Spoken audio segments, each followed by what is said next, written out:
información también por el chat. Le brindo la palabra al doctor Borges Escalante para que dé inicio a esta sesión. Adelante, doctor.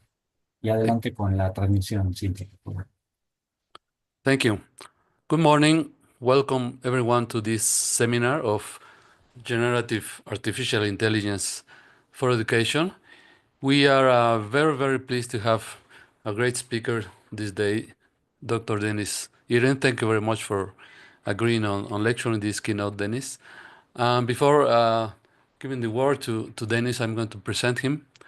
So Dr. Deniz Iren is a scientist, educator, entrepreneur, and software manager with 22 years of experience bridging industry and academia.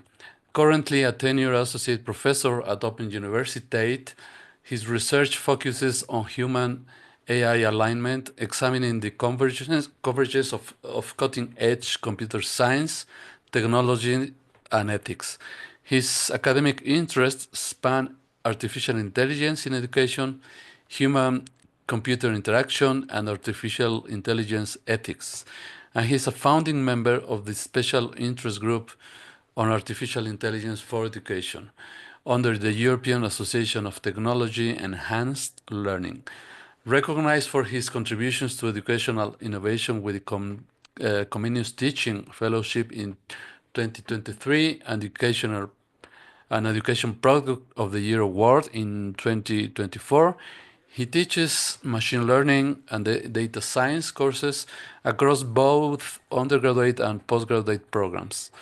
Outside his professional endeavors, he's a competitive adventure race athlete and ultramarathon runner. Great. It's very impressive.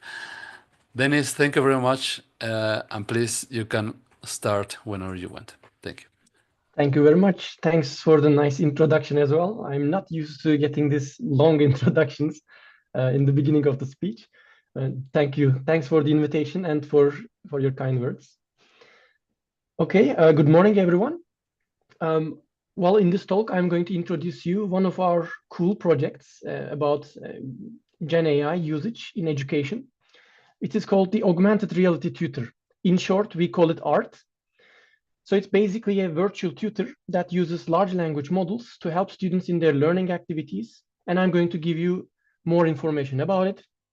But I should also mention that just a few months ago, in November 2024, ART was awarded the Education Product of the Year prize at the Open University of the Netherlands, where I work. I'm going to skip this slide because I cannot do better than Professor Escalante in introducing myself. So I'm going to just skip this slide. Okay, so generally when I give these kinds of presentations, especially about art, I mention the issues in education, right? So the modern problems that we are facing, challenges that we are facing. So I know that also there are people among you who are teachers. So I think those people can relate to this image. At least I can, because every time I look at this image, I feel like it's me in a few years. That is, of course, a dramatization of the current status of higher education, but it is not actually so far from the truth. Because in the current state of higher education, we, as teachers, we are overwhelmed with teaching load. And on the receiving side of this education system, students do not have access to enough teachers or enough personalized attention. So how should it be? An ideal scenario is that every student has access to education that is customized perfectly to their own needs and that they receive enough attention.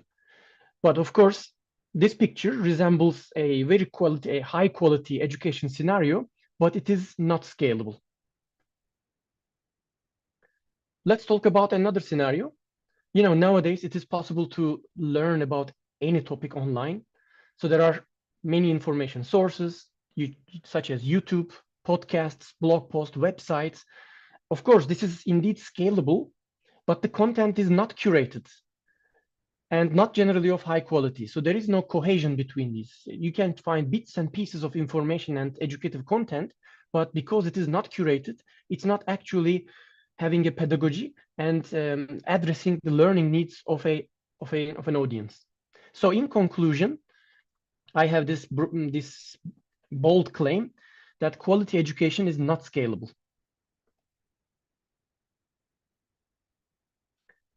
So the question I want to ask here is, can technologies such as generative AI, especially large language models, be a part of the solution of this problem? And when I ask this question to myself every day, I become confident in answering yes. But language models are also, well, they come with their risks, right? So I think it's a good idea to take a step back and talk about large language models conceptually and understand their limitations in order to see whether they fit or not, or to what extent. So we all know of large language models, right? Such as ChatGPT, because it's been more than 2 years, slightly more than 2 years since ChatGPT was released. And since then, large language models became one of the fastest adopted technologies in the world. So I'm sure you all have experiences with ChatGPT or tools alike. There are many different variations for sure. But of course, I would like to just give you a very short introduction about LLMs, and I'm going to highlight the fundamental working philosophy behind them. This is important because we want to clarify the technical and conceptual limitations of LLMs. So what they do, to what extent they can achieve those, and by design, what kind of pitfalls they come with. So a large language model, in short, an LLM is a predictive text generator, which is basically a machine learning algorithm, a model that has billions of parameters. So it's a large model. And they have been trained on very large data sets. It's practically everything, every textual information that could be found on the internet, such as, well, books, articles, web pages, and, well, you name it. And they have this one simple task, which is to predict the most likely sequences of words given a series of other words. For example, if we give the sequence of words, the best thing about AI is its ability to, and then the LLM, the large language model, comes up with a ranked list of words assigned with probabilities to them. Okay, so very basically. So because the training of LLM that makes use of almost the entire internet, it has a very good representation of human language. So it really knows how we are forming sentences and what kind of sentences we are forming. So it has a really nice and really good understanding of the statistics behind it. It means that these probabilities, what you see here, or the probabilities that the LLM comes with, they are pretty accurate. So while writing an essay, an LLM repeats this process of finding out, guessing the next word, predicting it many times, and then it creates the content one word at a time. So this is the reason why text generated by LLMs are very convincing. But of course, they are not coming from a source. I think this is one of the most important things that everyone should understand, that these are not search engines, and the information provided is not coming from one source only. Okay.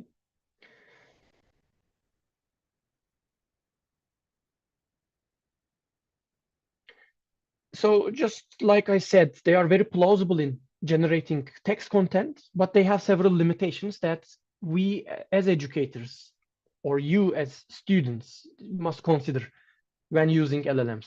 First of all, they tend to hallucinate because of this probabilistic nature that I mentioned. So text does not come from one source, but it comes from all the sources out there, statistically well arranged. And secondly, LLMs offer no traceability. There are some currently the LLM systems, not the model itself, but the system that they built around it, they offer traceability. They started offering traceability. So this is like a positive step further. Also, LLMs, by definition, by their design, they are black box neural networks, which means, well, nobody actually really knows what's happening in there, how a decision is being made. Again, we are now seeing in the last few months, we are seeing these reasoning models that they print out the steps of their reasoning. So it's kind of like they're trying to explain how they reached to a decision regarding what kind of text, what text they provide.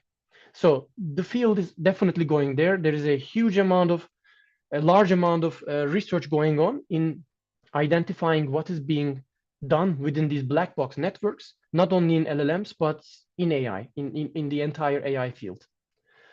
Another very important limitation is that they provide non-curated information, which means that even though somehow the information is accurate, not hallucination, or the source is well cited by some reason, it's not necessarily appropriate for learning by itself. So it is not curated for teaching, for learning.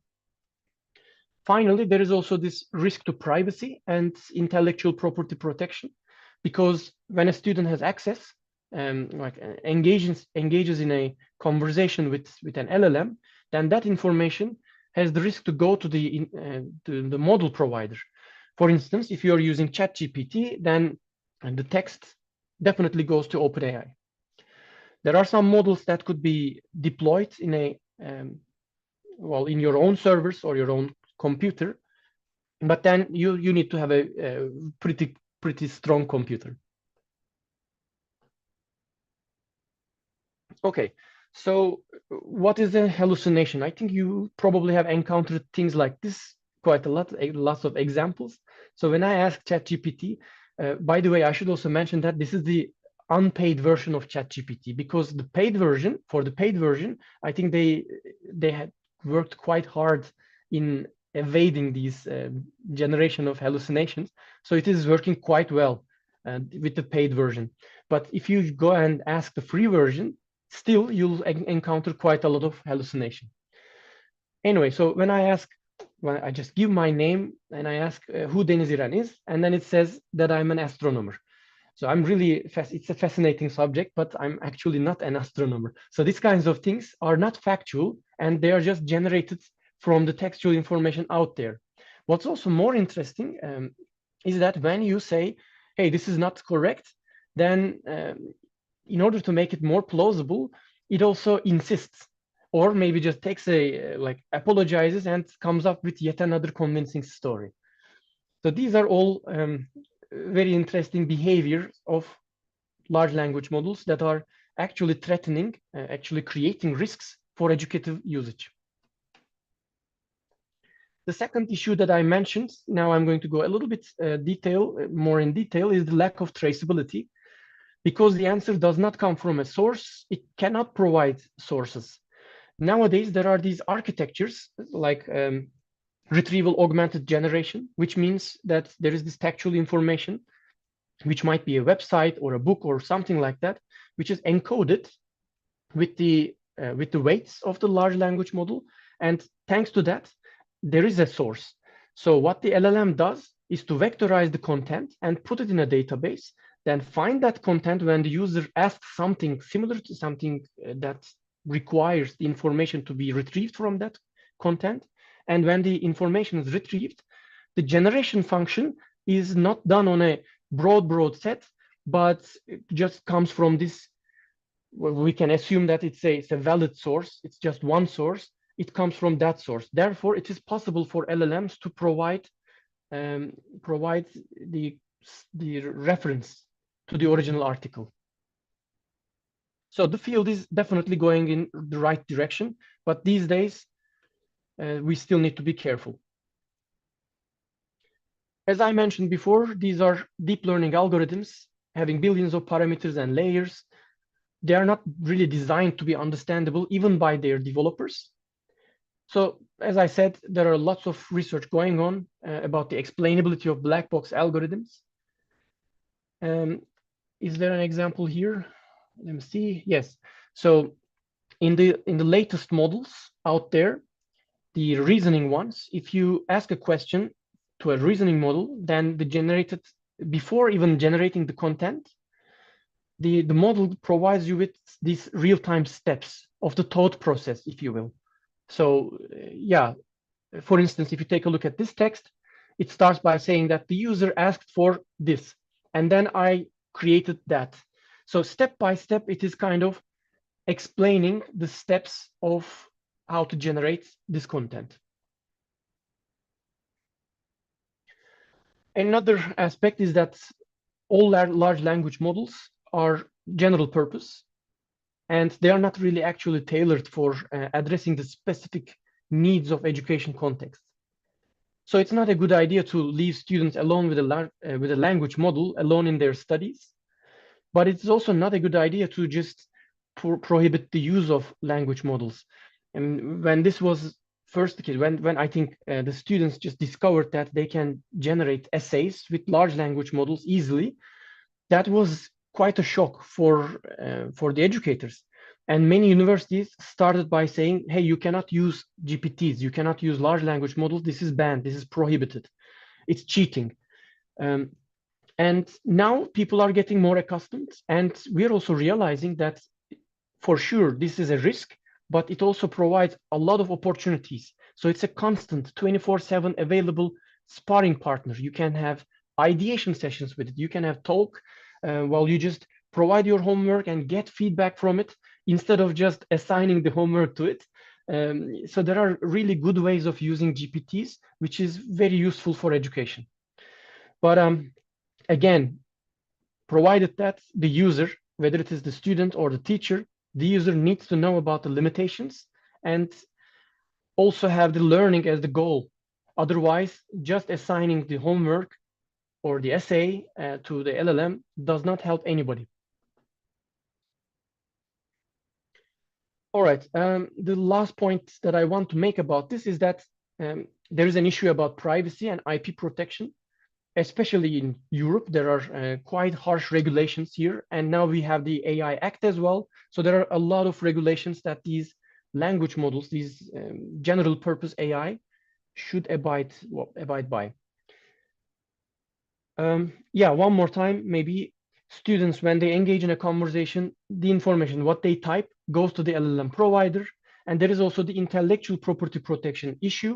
If the teacher is uploading course materials so that the students have access to it, or maybe can chat with it with these retrieval augmented generation kind of architectures, again, that information, that book, for instance, can go to the language model provider, which might be a breach of intellectual property.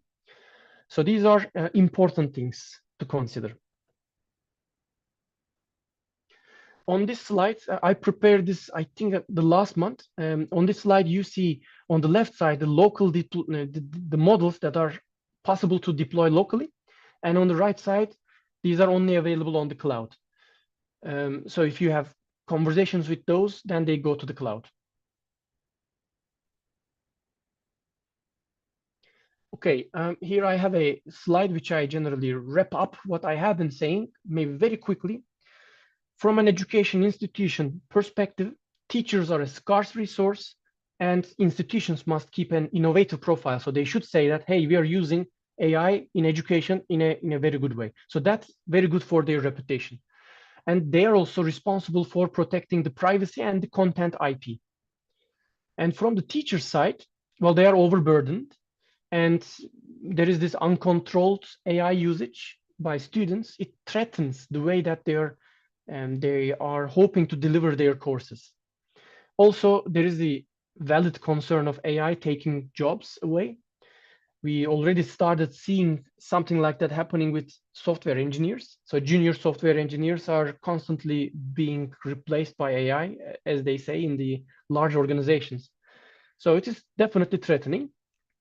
And on the student side, they have limited access to teachers, especially with the self-paced learning. It's demotivating for them, so they don't get really a lot of support. And when they use non-curated AI, then they are very open to the risks that I have been mentioning. So what we did was to create this AI tutor called ART, Augmented Reality Tutor. The reason why we did that was to just tackle all the limitations that I mentioned here. So now I'm going to show you what we did for those. ART is an AI-powered virtual avatar. So there is an avatar which is interactive. It can speak. And the way that we design it, the reason why we design it is to support teachers and enhance the learning experience of students. So it's addressing both parties. And the language model aspects of it, we put all the guardrails around it so that it is safe, it is useful, and it is tailored to education, which means there is someone curating the information that is provided by art. And because of that, it is specifically designed for education. So what the students need to do is to engage in a conversation with art, and they can ask questions, and it provides specific information about the course, about the content of the course. But sometimes we also change the roles, and art asks questions this time. So there are the quiz, the customized quizzes for students. Also, when the quiz question is answered by the student, art doesn't just say it is correct or it is incorrect, but what it does is to think along and guide the student gently into a brainstorm and, well, come up with the right answer. It even says, hey, why don't you go and check page number 9 of your book, and you can find the answer or the tips over there. It provides this kind of real-time feedback.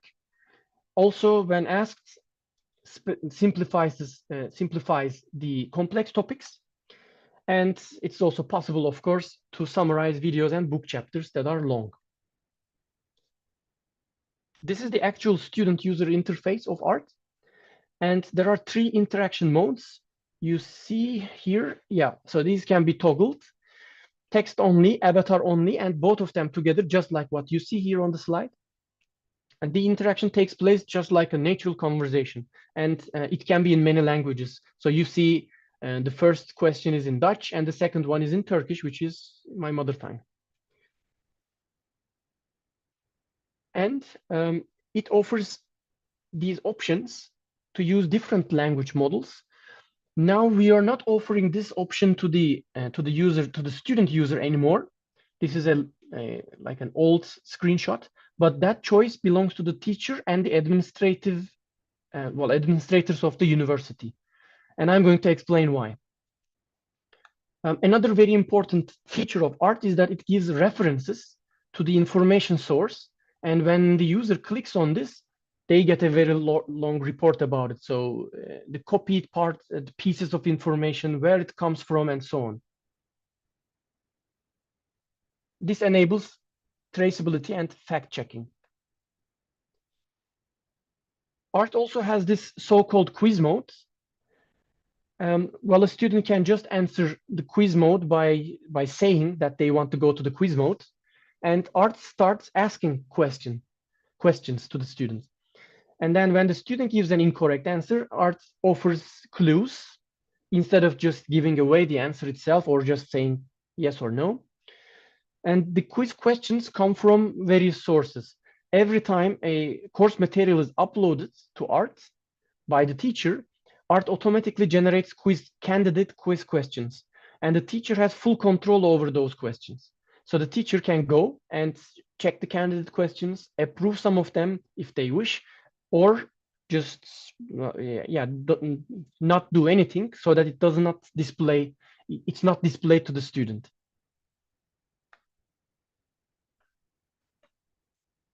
So I've been testing art in many different scenarios. In one condition, we were testing it in a discovery museum. It was a science museum, where I observed that people had difficulties in asking questions. And then after that, I started analyzing how people are actually engaging in a conversation with it. And my initial observations were also confirmed there. So it is difficult for students, for users, when they engage in a technology like this, it's difficult for them to come up with deep questions, meaningful questions that would foster their learning. So in order to do that, we also started generating these candidates' next questions. These are about, I mean, if the student is very new to the subject or new to this technology, then they don't know what should they ask further. So we saw that this is really beneficial, because by providing these candidate questions, future questions, we guide the student in asking more meaningful and more comprehensive questions to get to understand the topic in a more complete manner.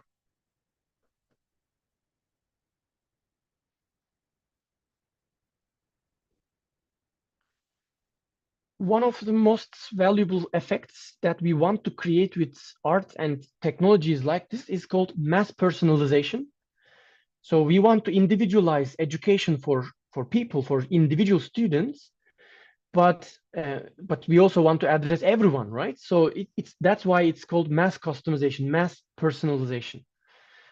So currently we are experimenting with this so-called student model, and that is actually what art knows about a particular student. This includes many, of course, alongside many other aspects, the education background of the student, if the student wishes to give it, the course progress, topics of struggle, motivations, and so on. So you name it. It's just like a friend, a stranger in the beginning, and then becomes a friend, getting to know the student, the person. What we are currently doing is to generate this, and this is only accessible to the student only, and the student can change it. So the student actually knows what art knows about that person, themselves, and then they can change it. I am not actually sure whether this is a good idea or not. That's why I'm calling this as an experiment right now. And we would like to understand how this will go further. So what we do with this in the end is that when art generates an answer or comes up with a next candidate learning activity for the student, recommendation, it uses the information that it gathers for the student. For instance, as an example, if the student says, hey, I love football, and I would like to see examples that uses football as an analogy. And then this is going to be an addition to the prompts. When art is generating an answer about data science, then it will be more prone to give examples from the football field. Or if the student says that they are, I don't know, 15 years old, or things like that. So their age and their education level and so on, then the answers are going to be simplified or arranged to that particular level.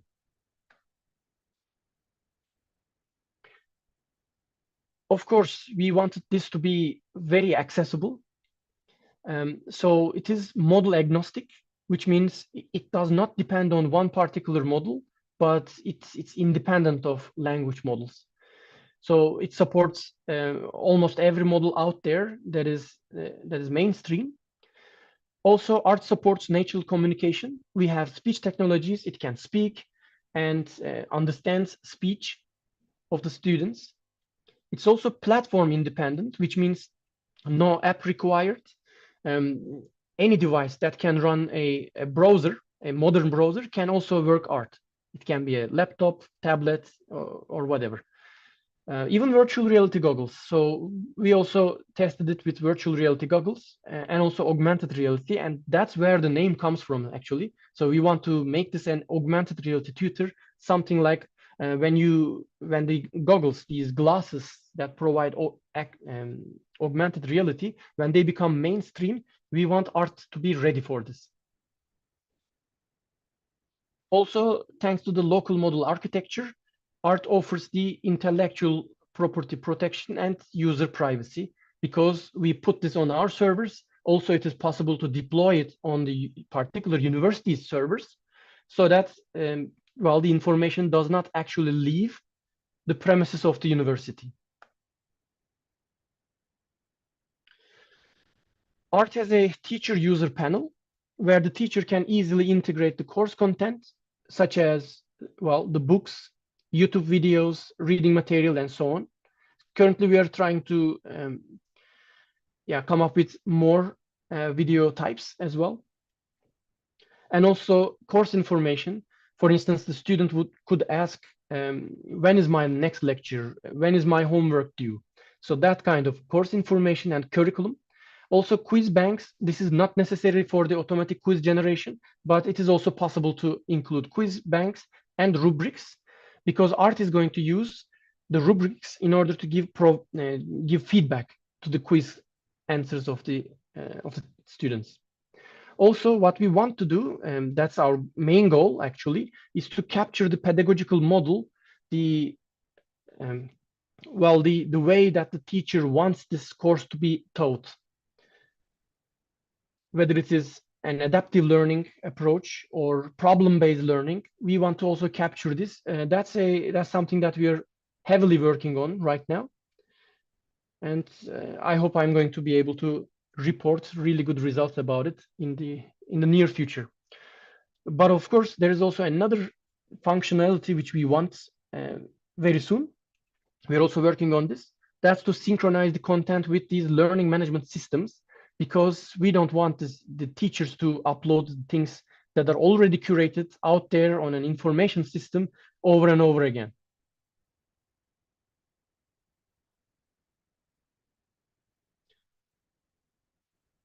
When a course document is uploaded by the teacher, ART automatically generates the quiz questions, and this is the interface that the teacher sees. There is a bunch of quiz questions coming from one content. It's content specific, and the teacher can approve or just deactivate the approved questions. And if the questions are not approved, then the students don't see those questions.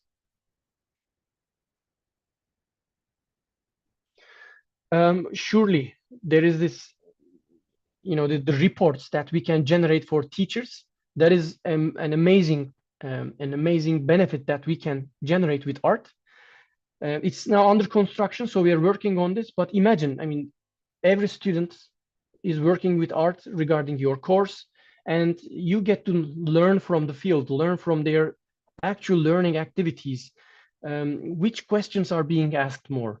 Which part of the lecture is kind of more confusing for the students, so that you can, as the teachers, we can change our the content, the delivery method, and so on, and maybe introducing more quizzes, more learning activities, and so on. So this is actually giving us the opportunity as teachers, as the opportunity to peek behind the curtain and see the process, how the students are actually learning.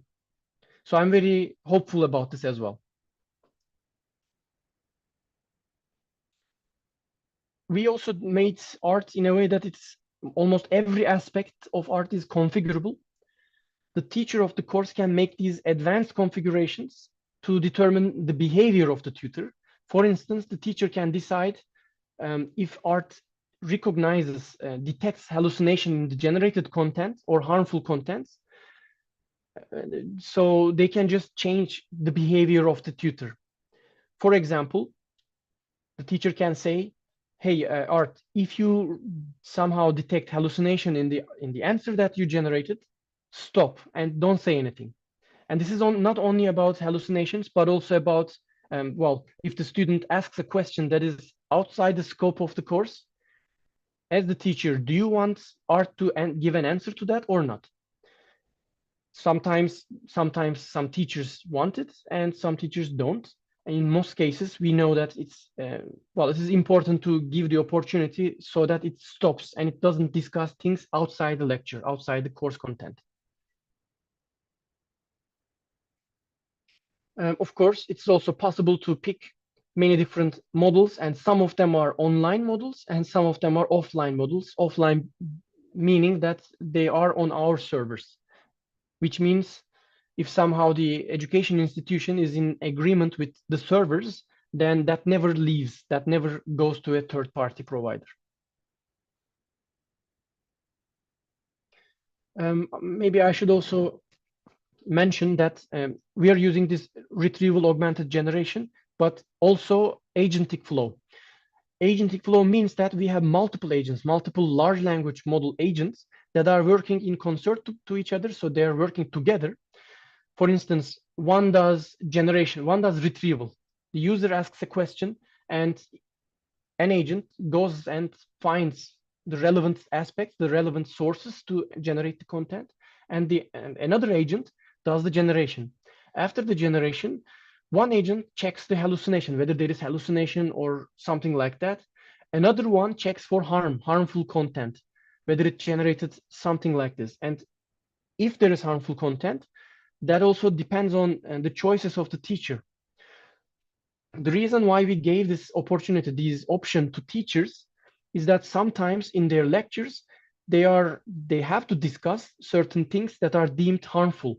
For instance, drug abuse. I mean, in a common sense, in a common knowledge scenario where you're discussing this like machine learning with students. If the student asks something about drug usage, I wouldn't want my AI tutor to reply to that answer. But what if the course is about drugs? Then we might want to disable this as well. Therefore, we are giving this option to teachers as well. Anyway, so that's the agentic flow where multiple agents are working together. And we have seen that this works quite well. Of course, it slows the responses down because there are many steps going on. But this is the only way that we can, well, so far invented that we can make education, make this generated content safe and effective for students.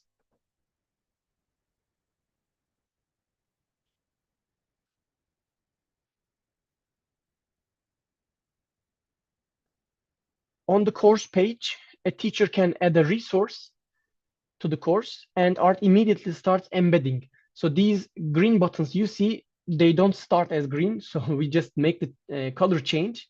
And if the colors, well, it just happens in a matter of seconds.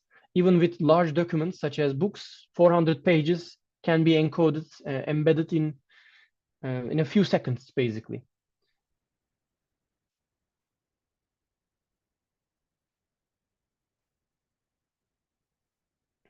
And after the course is created by the teacher, Art generates like a link, and this link can be shared with the students so that the students can enroll to the course very easily with just by maybe scanning a QR code or just clicking on the link.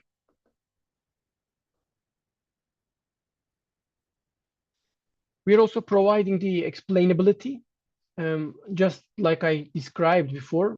Nowadays, these what do you call it? The reasoning models. The reasoning models, they explain their thought process. We're also trying to do the same.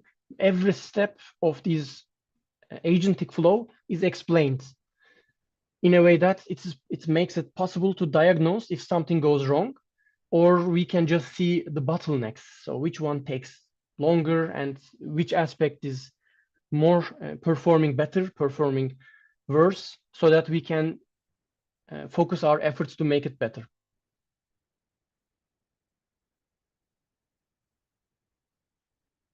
Yes. Over the last year, we initiated many case studies with multiple universities, both in the Netherlands, Germany, and also in Austria. So at the Open University, we have been using Art for 2 years. And yeah, now we are planning for a wider implementation. And one thing that I just recently observed, my course results, we get feedback from students. So we see several different things about the students' learning aspects. One is about, well, of course, their grades, right? What they got, their success. And the dropout rates, that's also very important. And at the end of the course, students provide feedback to the teacher and the course. So what I saw was very interesting, actually. In these 3 universities, the university in, I think, University Marburg, it's not written here, University of Marburg in Germany, and Open Universiteit, which is my university, and another university in Austria, we saw that the student grades are going higher. Meanwhile, the student dropout rates are decreasing quite a lot. And only in my course, I saw a significant improvement in the grade that I got from the students. So this is also something to consider. So this is the end of my presentation. Well, I would like to end by saying that we are very open to collaborate, both for research and education. So we can just fire up pilot studies and so on. So if you're interested, just let me know, and I would be very happy to answer your questions now. But if you would like to also follow Art on LinkedIn, I'm publishing certain updates about it. So you can just scan this QR code, and yeah, now I can answer your questions if you have any. Thank you very much for your talk, Deniz. and Thank you. combines that all projects will have a very positive impact on higher education. And let's now move on the Q&A session, if you agree. I will be presenting the questions to you in the order they were received. Well, let's start. The first one, it's already answered with this screen, because they were asking for the QR code that you displayed in your first slide. So now we have it, and we will leave it there for a while so that people can scan and they can take advantage of the information. And then the next question is, why not hiring more professors and paying them better for the population in general have access to acute education with human interaction instead computer interaction? That's a very good, very good question. I mean, if you apply for the cabinet in the Netherlands, I would vote for you for sure. Because before this talk, we were talking about it, and there is a huge budget cut in the Netherlands, but not only in the Netherlands. You're probably also observing closely what's happening in the United States. They're cutting budgets everywhere from education and science. So I think that's a very valid question. And in my opinion, I cannot answer this question because I don't have any reasons. So there should definitely be more teachers. Yeah, that's a very, very hard one. Okay, next one comes from Paulina. She says, given the rapid evolution of emerging technologies, what is the way for development to remain current without becoming obsolete? Talking about teachers, I think. Oh, yeah. Yes, that's a tricky one. When these language models first came to being, people were starting asking. Everybody was really like surprised, right? And they started asking questions about, hey, is it going to replace my job? And there was one phrase they said, AI is not going to take your job, let's say as a teacher, but a teacher who knows how to use AI is going to take your job. So it is very important to keep up to date with these technologies. It's a matter of survival, actually. It's not about only teachers, it's about everyone. So we need to understand the limitations of the technology, the benefits that they can provide.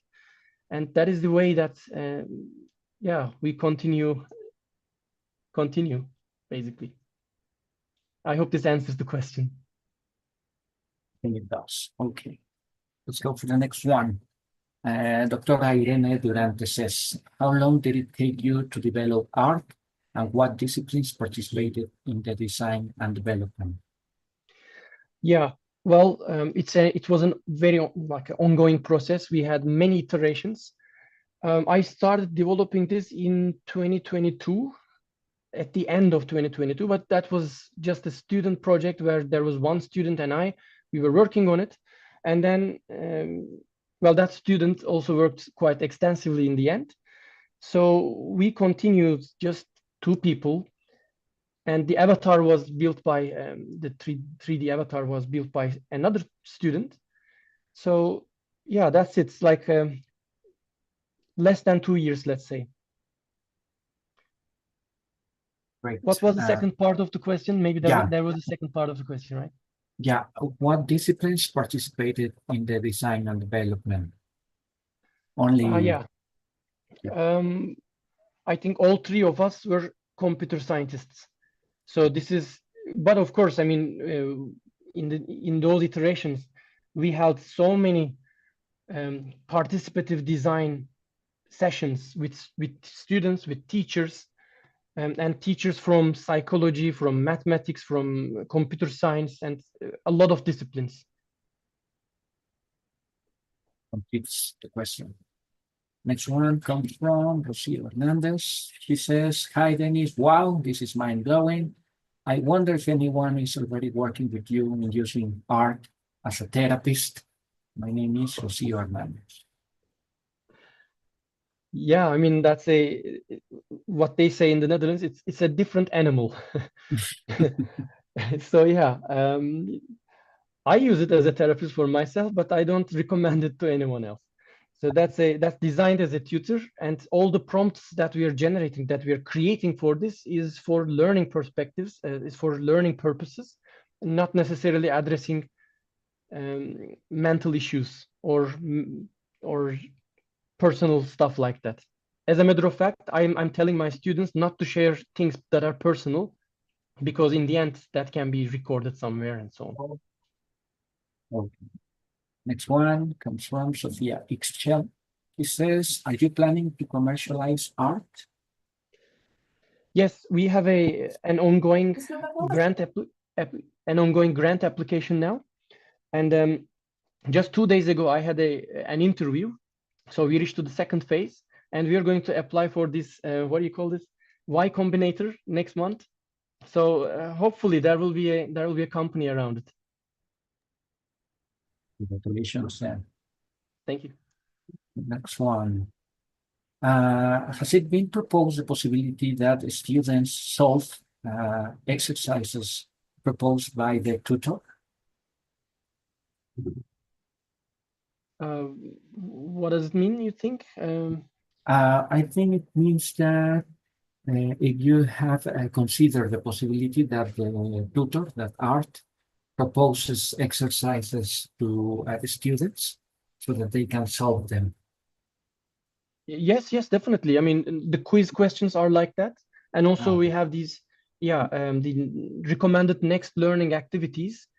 That's either a reading material or watching a video or solving exercises. That's right. Next one comes from Master Vicente Labastida. How can I access to this software and what is the cost? I don't have an answer to that. Actually, I created a slide where I have this QR code. Generally, what I do when I present this, I prepare it that way. So I create a course myself on art, and I share it with the participants so that they can just scan and enroll to the platform and start using it. But it was a little bit scary for me because the university is huge and you're going to broadcast this, and people who are going to use this, it's quite intimidating. But I can share a link with you if you want to use it. This morning, I set up a course for history of Mexico, actually.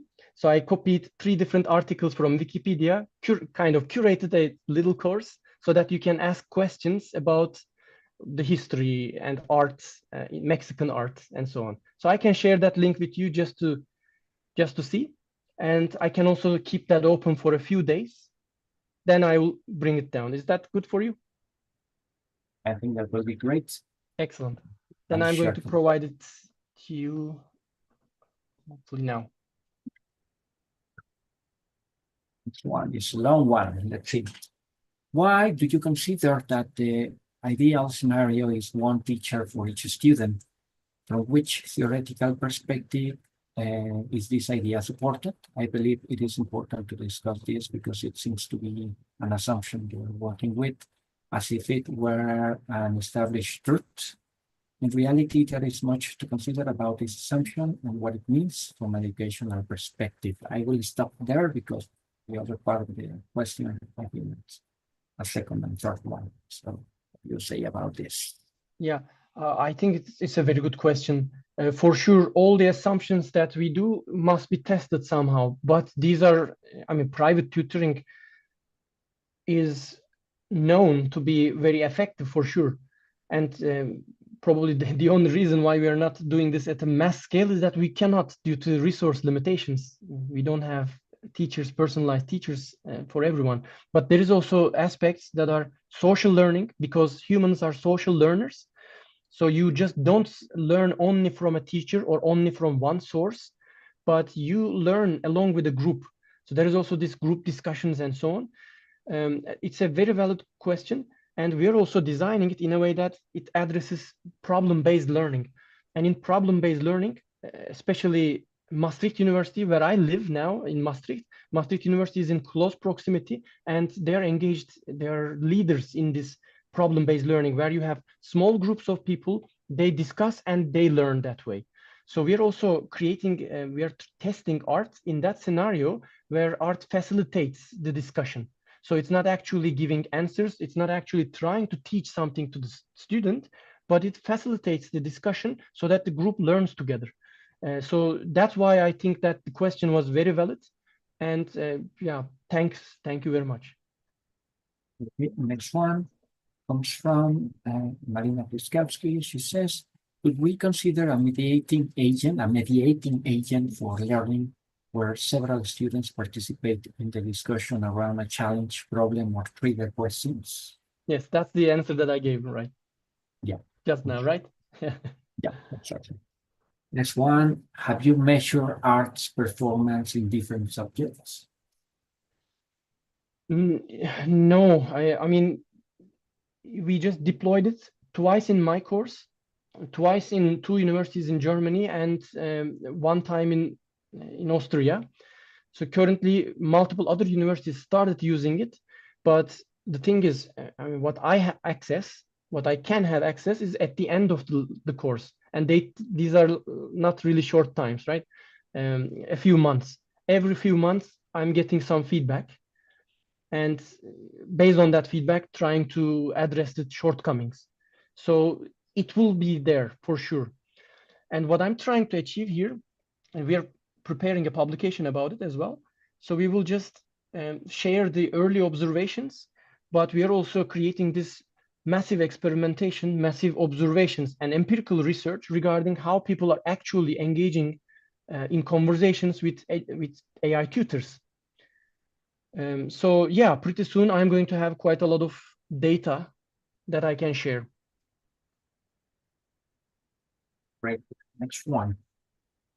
Real results will be assessed when you get the first generation of physicians. For example, who have gotten their skills shaped by art and no other traditional method. When do you think that will be possible? Could you just read the first sentence again? Yeah, real results will be assessed when you get the first generation of physicians, for example, who have gotten their skills shaped by art and no other traditional method. When do you think that will be possible that new professionals are prepared by this kind of technologies and leave behind the traditional methods? By traditional methods, do you mean teachers? Yeah. Well, yeah. When will they be left behind? I mean, this is firstly, this is obviously not our goal. And I'm a teacher myself, so I don't want to extinct myself as well. So, but jokes aside, what we're trying to achieve here is to support the teachers so that they can have more meaningful interaction with students. As a teacher, what I spend my time on is answering questions from students, either online on forums or just in person with students, and deal with quite a lot of administrative hassles, like generating quiz questions myself, curating information. So these tasks are here to support me first, and then, of course, by supporting the teacher to do a better job, it also allows me to spend more time with my students, engage and cater to their needs as well. So it's not only trying to replace some parts, some functions of the teacher, but also allowing the teacher to become better. I mean, I want to avoid the question, the second half of the question. Okay. Well, we have plenty of questions, but the time has run out. So once again, thank you so much, Deniz. And I'll give the floor to Dr. Boris Escalante to close the session, and questions unanswered, we will share them with Deniz so that when you have a bit of time, you can give us an answer of that, and I will share them with the audience. Yes, and maybe as a final point, I just copied the link to the curated course, and that's going to be on Mexican history. Oh, great. Okay. Great. I can see it. Yeah, I got it also. Thank you very much, Deniz. It was a very inspiring talk. As you see, it sparkled many interests and questions, and I'm very curious. I would love to prove this on our lectures. It's really an amazing development, and well, I want to thank you on behalf of everyone here in the seminar for this very interesting and inspiring talk. Deniz, it's been a pleasure and an honor to have you here in this seminar. Thank you very much. Thank you very much. The honor is mine, and thanks for these really good questions. Great, thank you. We'll keep in touch by sure, Deniz. Yes. Okay, great. Have a great day. Thank you everyone in the seminar for attending this talk. Thank you. See you, everyone. Bye bye. Bye bye, Denise.